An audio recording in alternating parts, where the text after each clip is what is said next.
Russia briefing, which is part of this, I want to just pull up this article that I found in the past week. So Russia briefing, which is part of, is this coming up? What is this? All right, let me just, okay, so here it is. So, Russia briefing is part of the Dazan Shearer and Associates, originally founded in Hong Kong, but now a global law firm, investment law firm. They often talk about, though, because it focuses a lot on the Asian countries, China, they often talk a lot about de-dollarization. And today they report that the Duma deputy speaker, Alexander Babakov, did say that, and this has been a debate, and I know you've been following it, Ben, about whether there's going to be robust discussion about de-dollarization and a new BRICS currency. There's been conflicting reports. However, there's been a lot of excitement about this. So now, Russia has been pretty, I would say, forward about its support for such a development. But I'm wondering your analysis. You've been covering this for a while. You do a lot of geopolitical economy, really relating these geopolitical developments with their economic roots. Talk about this drive to de-dollarization led by BRICS as the summit comes up. What are the contradictions? What are some of the issues that BRICS may have to contend with? And let's just start there because it's a huge topic. Yeah, this is massive. And there has been a lot of debate about this, and there have been conflicting reports. So in the nutshell, what we can say is that in the August summit of the BRICS, which is coming up the 22nd to the 24th of August, what has been confirmed 100% is that the countries that are participating are all interested in finding alternatives to the US dollar. What those alternatives are up for debate. But the fact that these countries are trying to seek alternatives to the dollar is unquestionable. Pretty much everyone agrees. So there's been a lot of discussion of countries encouraging their national currencies being used in bilateral trade. And this is something that pretty much everyone in BRICS agrees with. So China has been using yuan in its trade with countries like Russia. Russia has been using rubles in its trade with countries. And India has also been encouraging this as well. Brazil, of course, has been encouraging this. Brazil and China signed an agreement to do bilateral trade using yuan and the Brazilian real. And what the real debate is about is whether or not there will be a new currency or unit of account that will be used internationally as a replacement for the dollar in international trade, and specifically to be used to be held in the foreign exchange reserves of central banks. That's the debate, and there have been conflicting reports. And I think it's pretty easy to explain why. Some countries in BRICS and interested in BRICS are not as gung-ho about creating something like the bond core. What is that? So the world-renowned economist John Maynard Keynes, a British economist, center-left economist who is very influential, he proposed this idea at the Bretton Woods Conference in 1944, which established the international financial architecture today. This is toward the end of World War II. The Bretton Woods Conference is what established the IMF and the World Bank, controlled by the US. And it's also what established the US dollar as the global reserve currency. Although at that moment in 1944, the dollar was pegged to gold at a fixed rate, an exchange rate of $35 per ounce of gold. So if you had $35 anywhere in the world, you could exchange that for gold at a set rate. That changed in 1971, when US President Richard Nixon ended the convertibility of the dollar into gold, cutting the link to gold and making the dollar freely floating like most currencies today. So anyway, coming back to now. So the discussion is whether or not they will create something like the bond core, which is what John Maynard Keynes proposed as an alternative to using the US dollar as the global reserve currency. The idea was instead to create an international currency, in scare quotes, but it's not really a currency because you and I are not going to use it to buy bread and, toilet paper at the store. Instead, it's really a unit of account that different countries around the world can use to balance their trade. Because when you have what economists call balance of payments. When you have international trade, some countries export way more than they import, like China or Germany. Some countries import way more than they export, like the United States. So you have this imbalance in international trade, and you have to figure out a way to keep like the balances, to work them out so that they all come to zero. And most of that is done with dollars, which of course helps the United States and artificially inflates the value of the US dollar. But what has been proposed as an alternative, what Keynes proposed, is Bancor, which is essentially an international currency that is not linked to one currency like the dollar. It's basically consists of a basket of different currencies and potentially commodities. So it's a neutral international currency that countries can use for trade to help balance out their balance of payments, right? So the question is BRICS going to adopt something very similar to that? Russia has suggested multiple times that Russia wants to create, and other countries, China's interested in creating an international currency that can be held in foreign exchange reserves of central banks. However, some countries like India have expressed opposition to that. And India's foreign minister, Jaishankar, said that they're not talking about that. Instead, India only wants to promote the use of their national currency, the rupee, in bilateral trade with other countries. And I think it's very easy to explain why. India, it's not fair to say that India is like a Western Trojan horse. I think that's not a fair description. Some people say that. But India does have very close relations with the West and is trying to improve its relations with the US and move closer to the US. India is part of what is effectively an anti-China alliance in the Quad, the Quadrilateral Security Dialogue, with the US, Japan, and Australia, and also India. And India does have very complex relations with China. But at the same time, again, I don't want to overstate. I have no sympathy for the Indian government, which is very right-wing, very Islamophobic, and carrying out a lot of Hindu nationalist policies that they've been repressing the left. All of that said, I'm not sympathetic to BJP and Modi, but India has a long history of non-alignment, of an independent foreign policy. It is a massive country, and it aspires to be a global power. So calling India like a Western Trojan horse is not accurate. India is trying to do what it thinks is in its best interest. It is antagonizing China, but at the same time, India what it really wants is it wants to encourage the use of its currency in bilateral trade with other countries. It's not interested in third world nationalism anymore. It's not interested certainly in the non-aligned movement, strengthening it really. Right after the British independence from the Indian independence from British colonialism in 1947, when the Congress Party had kind of more of a left orientation before it became neoliberal, and Nehru was in power, they did have much more support for third world national liberation movements and third world nationalism. Whereas today India has really abandoned that. But anyway, the point is that India is trying to do what's in India's interest. So the long story short is that inside BRICS, it seems to be that there's some opposition, or there's not some interest by some countries and of course, BRICS is going to be expanding soon. It's going to be BRICS Plus. Over 40 countries have expressed interest in joining BRICS, and it's almost a certainty that numerous countries will be officially admitted into BRICS at the summit this August. So in the short term, it seems like what they're going to promote is the use of local currencies, national currencies in bilateral trade, like the kinds of agreements we've seen between Russia and China, China and Brazil.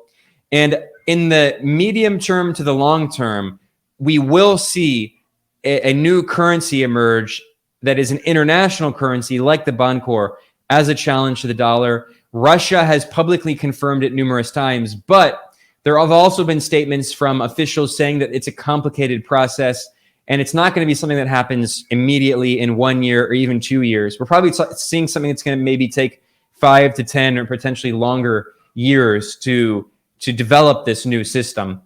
And I expect what we'll see at the summit this August is the announcement of new mechanisms to encourage bilateral trade in different local currencies and what is certain is the expansion of BRICS.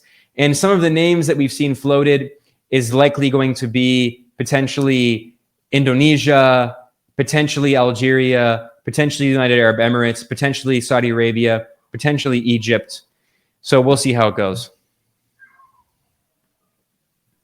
Yes. The expansion is definitely on the table, and I'm sure there's going to be talk about currency and trade, and that's 100% going to be spoken about. And I think all those issues you bring up are very valid.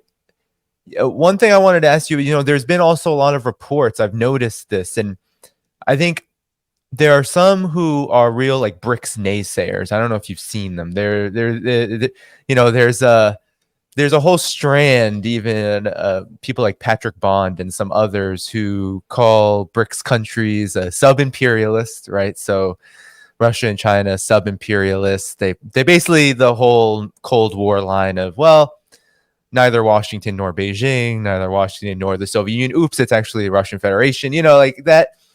There is a mentality there, but at the same time, I think there are even people who think less like that, but still see, well, this whole notion of BRICS, it's not that significant.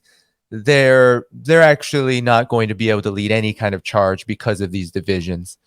And one thing I wanted to ask, there's been all these reports too. So as this is happening, you have this as these people are talking like that, you have the reality of the mainstream media, a lot of these Financial Times, you have major economists coming out in these investment-linked media panicking, first of all, about this notion of maybe the dollar will be replaced. They panic. They say, oh, this could be bad for us. Then they also start floating out, the Wall Street Journal, for example, floating out these little nuggets of stories. Reuters, too, they'll say, well, Brazil is actually not interested in expansion. And then the next day, Lula will say, actually, no, we're very much for BRICS expansion. What do you think of these stories and reports as there is this kind of attitude, I think, especially in the West, that, for those who actually pay attention to something like BRICS, they may diminish its significance. And what do you think that's all about? Well, yeah, a lot of points to respond to there. I'll start with this kind of gray propaganda where it's not really clear where it comes from, where they're trying to, poison the well and say that Brazil is not really interested. It's absurd. I mean, first of all, Lula was one of the co-founders of the BRICS. Before it was BRICS, it was BRIC, B-R-I-C. He was one of the co-founders. In fact, of all of the original co-founders of BRICS, he's the only leader who's still in power. I mean, he obviously left and came back. In fact, when BRIC was founded, it actually wasn't Putin who was president. It was Medvedev, and Xi wasn't president yet. So all these people trying to say Lula is not down with BRICS is absurd. He was one of the co-founders. Anyway, also on record publicly, Lula has repeatedly said that he wants to expand BRICS, and he's publicly said that not only does he support Argentina joining, he's been lobbying for Argentina to join, he also supports Venezuela joining. So the idea that Lula, I mean, that's a whole... Lula is a nationalist, and the Brazilian government is going to do what's in Brazil's interest. He's not going to antagonize the United States because he knows that the U.S. backed a coup against him and against his predecessor, Dilma Rousseff. The U.S. backed the car wash operation backed by the U.S. Department of Justice and FBI that imprisoned him in 2018 on fake charges, handing the victory to Bolsonaro. And then Bolsonaro went and visited CIA headquarters. I mean, Lula's a very smart guy. He knows that, but he also knows that he can't antagonize the imperial hegemon that is trying to control his country. Anyway, the point is that Lula took a one-day trip to the U.S. He took a 4-day trip to China. He didn't sign anything in the U.S. He signed over a dozen comprehensive agreements in China. We all know where Brazil is heading. We can see what direction the political winds are going in. So now, as for the naysayers of BRICS, I mean, first of all, if you read their arguments, they always misrepresent what BRICS is, and then they attack the misrepresentation. No one has claimed, at least seriously, that BRICS is a vanguard for socialism and whatever. No, BRICS represents the economic interests of developing formerly colonized countries. And within the BRICS, there is a big variety of countries with very different governments. So China obviously has a socialist government. Brazil has a progressive nationalist left-wing government. South Africa, it goes back and forth between kind of more neoliberal, but also more nationalist left-leaning under the ANC. It changes, right? Russia has a nationalist government that is absolutely down with the anti-colonial struggle. And India has a right-wing government, a very right-wing government, but it also has nationalist policies. It's very neoliberal economically, but it's genuinely interested in trying to develop India, although it's not been able to develop India because of the neoliberal policies being imposed by the government, which is also, anyway, that's a whole long story. The point is that there's a lot of contradictions within BRICS, and they're going to expand, and there will be more contradictions. You'll have Indonesia, which also has a nationalist, developmentalist government. You'll have Saudi Arabia, which is just a complete monarchy petrostate, right? I mean, the point is that it represents the economic interests of developing countries. Insofar as these countries are trying to develop new economic infrastructure, financial architecture to develop themselves and challenge the imperialist financial architecture that was created through Bretton Woods and through basically colonialism that dominates the world today. I mean, the global South desperately needs alternatives to the Bretton Woods system, to the IMF, to the World Bank, to the United Nations itself, which clearly is not being democratized. The West is dragging its feet, trying to prevent the democratization of the UN. Every single year, large countries like India and Indonesia and Brazil are saying we need to expand the Security Council. Why are France and Britain, countries that are frankly economically not very significant, and in terms of their population, 80 million people compared to 1.4 billion in India, or hundreds of millions in Indonesia and Pakistan and Brazil, and yet they don't have permanent seats on the UN Security Council. The point is that the Global South needs these institutions in order to develop, and then that provides economic space for new models that are alternatives to neoliberalism. And this is exactly the point that Michael Hudson has often stressed, that a lot of these ultra-leftists or trots or social democrat defeatists, that they never can wrap their mind around. Neoliberalism is a particular phase of capitalism, of the capitalist world system, of US unipolar hegemonic domination. It's no coincidence that neoliberalism arose at the moment of peak US unipolar hegemony, with the decline, the internal contradictions in the Soviet Union, and the eventual overthrow of the Soviet Union in 1991 in a coup backed by the West. I mean, it was in the 1980s when neoliberalism emerged, because before that, in the so-called golden era of capitalism, with all these Keynesian policies, that was the moment in which capital was being threatened by the rise of communist governments in the Soviet Union and China, and third world national liberation struggles, which were all led basically by socialists. Capital was forced in these Western governments to make concessions to labor, forced to allow labor unions, to allow robust welfare states and social policies. And ever since the rise of neoliberalism, with the decline of challenges to Western imperialism, with the decline, neoliberalism rose and capital became stronger. They went hand in hand. So all of these ultra-leftists and trots and defeatists who said neither Washington nor Moscow, but what that really means is they actually end up allying with Washington always. And they're always wrong, always. They were wrong about Yugoslavia. They were wrong about Syria. They were wrong about Libya. They're wrong today. They're always wrong. And now their whole argument about how the Soviet Union was also imperialist and blah, blah, blah. I mean, it ignores the fact that just the existence of the Soviet Union, the existence of another pole, forced Western governments to make concessions to labor. It forced capital to make concessions to labor. That's why union density was so much higher. Obviously, I'm not discounting the importance of the local struggle, of the class struggle, of workers unionizing, right? But the class struggle never went away, right? It's the fact that Western governments no longer had to make concessions to labor because there was no longer the threat of a systemic alternative with the overthrow of the Soviet Union. And, China was maintaining a policy of lying low and biding its time, right? That's what they said. Maintain a low profile and bide your time to develop your productive forces. Now we're at a moment today where there are alternatives to neoliberalism. There are alternatives to capitalism. And by creating space through institutions like BRICS, like the Shanghai Cooperation Organization, it provides economic alternatives to countries in the global south to develop and to implement new alternatives to neoliberalism and even capitalism, which was not possible in the 1990s. Look, I mean, I respect the Cuban Revolution with all of my heart, and what they've been through is incredible. The fact that the Cuban Revolution has survived. But I've talked to a lot of people who lived in Cuba in the 1990s. The special period was very difficult.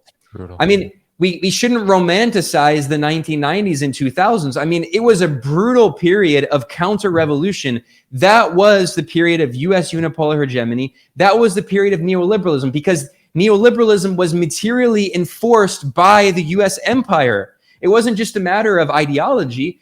South Africa had an anti-colonial struggle. They overthrew the apartheid regime. The ANC came to power and they realized, oh, damn, we have so few economic alternatives that they actually ended up implementing some neoliberal policies. I mean, the global south needs economic alternatives, and just lecturing them for not being pure enough, for not just closing themselves off to the rest of the world and building an autarkist system where they can develop themselves.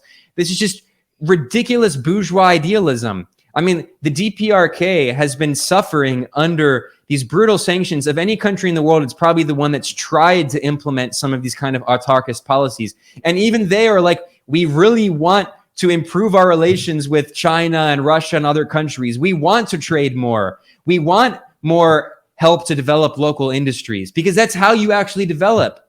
This idea that like you can just, implement socialism overnight and then nationalize everything, and magically you're going to have a very advanced developed economy. You're going to magically develop advanced industries in a formerly colonized country that was underdeveloped and doesn't have advanced industry. How do they expect to do it? These people they don't know anything about economics. They don't know anything about developing socialism. They're idealists. I mean, they really think that socialism is just like, tomorrow you have a revolution and everything is perfect and you're living like in like the future. You're living in like a sci-fi movie. These people are profoundly unserious, and they don't understand the basics of imperialism. And again, they're wrong about everything. People like Patrick Bond, they were wrong about Yugoslavia. They were wrong about the Soviet Union. They were wrong about Cuba. They were wrong about Nicaragua. They were wrong about Venezuela. They were wrong about the war in Libya, which they all supported. They were wrong about the war in Syria, which they all supported. And today they're wrong about Russia and China supposedly being imperialist. And they're wrong about BRICS being another voice of neoliberalism and blah, blah, blah. For them, nothing is ever pure enough except the revolutions that fail. The revolutions that fail were the ones that would have been the best revolution ever. But because they failed, because they didn't have to muddy their hands with the existing reality, well, that's what makes them perfect, right? It's so interesting when that kind of idealism almost turns inward. It's almost like the absence of thinking. It's almost like the absence of, it's like that's where it leads to. It leads to this emptiness, this just a reality. It's a reality that doesn't exist. And, one of the things I wanted to note too is that, you have, the head of interest rate management, Credit Suisse, Zoltan Pozsar, understands this. You can, if you read the Financial Times, all of his articles are basically like warnings to investors, to monopolists. It's like warning, BRICS is happening. But it's not just BRICS. And this is, I think, really important to note too, is BRICS is an incredibly important development, but it fits in this context that you were speaking of, Shanghai Cooperation Organization. Of course, you also have China and Russia-led multilateral structures like the Belt and Road Initiative, the Eurasian Economic Union, which are arguably more developed and robust in terms of what they're able to do, given the leadership is, I think, a lot more streamlined. There's a lot fewer contradictions to get through, because most global south countries say, yes, we want investment, yes, we want trade, and if you're willing to do that with no strings attached, of course we're going to invest in infrastructure. With BRICS, there of course are more. They're all trying to lead as one, and I think that's a more difficult political project, but it's grown mightily. And then you have some others, these unserious people that you're talking about, Ben, who will literally say things like BRICS was founded by Goldman Sachs, just because Jim O'Neill, this British economist who wrote a paper for a Goldman Sachs journal, and I think he was like an asset manager at some point in his life for Goldman Sachs, that somehow that means he founded BRICS. It's wild, but I think it speaks to how something like BRICS gets diminished in the overall narrative management that you spoke about earlier. Manufacturing consent against something like BRICS is you use this misinformation to delegitimize these very real developments, very important developments, and ones that major corporatists, capitalists, monopolists, financiers, they're all very worried about. And I think they should be, because these countries are huge. They're a huge part of the global economy. So if you could speak to that to maybe close up the BRICS preview side of this. Yeah, I mean, you raise an interesting point about the financial press. And this is what I was saying earlier, that the financial press is written for investors. It's written for capitalists. They don't need all of the propaganda, ideological management, manufacturing consent. They need the actual information so they can make money. That's all they care about. And that's why the financial press is often much more honest. They're not the New York Times. They're not trying to convince you about the superiority of the Western liberal imperial project. No, they're telling you this is what you need to know, whether or not you should invest or withdraw your capital. And when it comes to BRICS, BRICS is an institutional framework for developing countries to develop their economies. And they can do that in a variety of different ways. There's not one development path, right?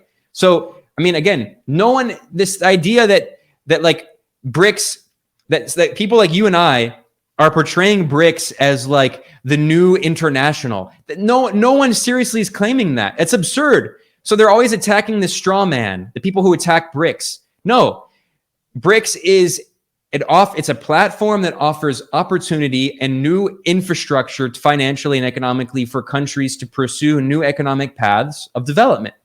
And insofar as it broadens and grows in influence, that's good for countries in the global south that don't want to be under the boot of Western capital, which they've been under for hundreds of years now, right? And this is what we were talking about with Niger. Again, multiple countries in West Africa, their currencies are controlled by France, and they're also the CFA franc is pegged to the euro, which means that their monetary policy is set by the European Central Bank.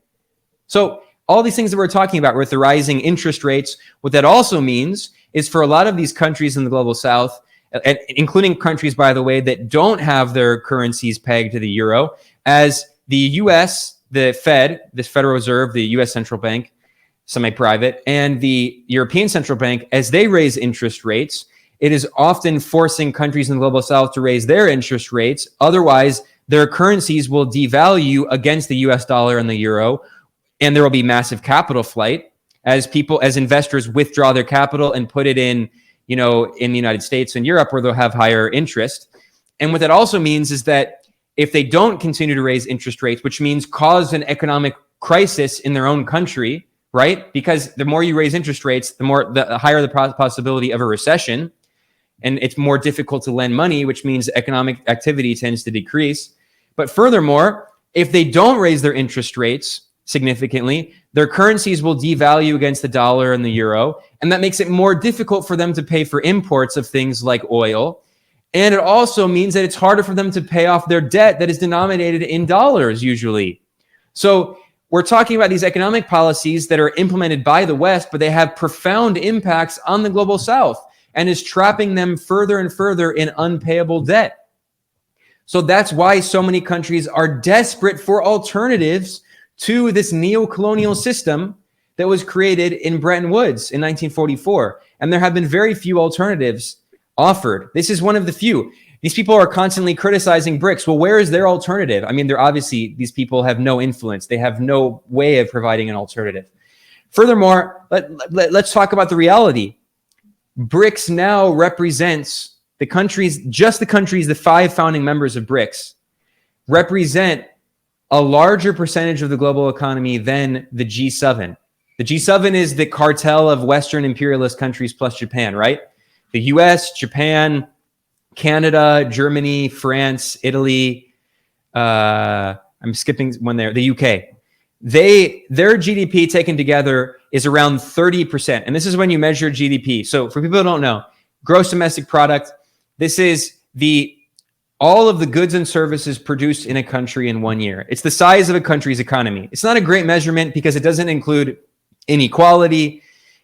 Rich people can get richer, poor people can get poorer, but GDP can go up.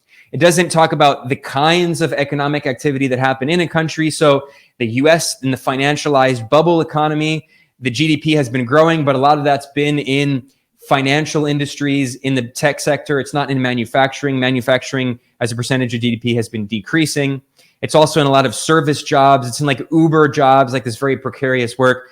So it's not, take GDP with a grain of salt. It's not the best measurement, but as a very blunt measurement of the size of a country's economy, the G7 countries together, when you measure their GDP at purchasing power parity, which is the best way to measure it, they represent around 30% of the global GDP. The BRICS countries represent 1/3, nearly 33%, over 32% of global GDP, and growing. And by the way, over half of that is China. China today represents 31%, nearly 1/3 of global manufacturing. The US represents half of that and constantly declining. So not only in terms of the size of the BRICS economies, but also more importantly, in terms of manufacturing, the BRICS countries represent more than 1/3 of global manufacturing. In terms of production of raw materials and agriculture, they represent over 40% of world commodities production. So we're talking about massively growing countries that represent a huge part of global commodities production compared to declining, decaying, neoliberal, financialized economies in the G7.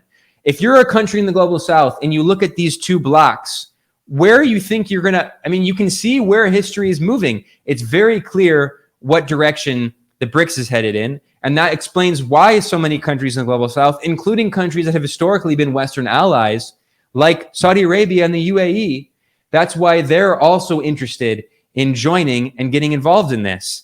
Because as the world becomes more and more multipolar, and as Western imperialism is in crisis and declining, that provides so much more breathing room and space for countries in the global south to pursue new economic paths of development, including socialism, like we see in China, like we see in Vietnam, like we see in Laos, in Cuba, Venezuela, Nicaragua, Bolivia. All of these countries are on board with this.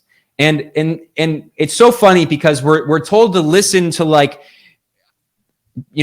Patrick Bond, who's a white guy in South Africa. There can be white people who have good analysis of this, right? Like I'm a white guy, but come on, a white guy in South Africa who's constantly criticizing every global South liberation struggle, just reinforcing this kind of neo-colonial history. We're supposed to listen to him and not listen to every single left-wing government in the global South, which is all on board with this. Venezuela has applied to join BRICS. Bolivia has applied to join BRICS publicly. They've confirmed that. Cuba and Nicaragua have both expressed interest in joining BRICS, and they have all been very enthusiastic about their support for BRICS and their support for China and Russia. So we're supposed to ignore all of them and listen to some people in Europe who have no political influence, but they write some articles criticizing every single global South project for never being pure enough. Thank you for tuning in to my latest video. I appreciate all of your support. This channel, however, needs your help. I am seeking to make this channel more sustainable in the long term and upgrade necessary equipment to ensure that this work continues onward and makes progress to give you all of the geopolitical analysis that you all deserve. For that reason, I'm asking you to become a member of my Patreon community at patreon.com/DannyDhaiphong. You can find that link in the video description or in the pinned comment below. For whatever amount you choose to give, just know you are supporting independent media that you can't find anywhere else. Thank you so much, and I look forward to the next video.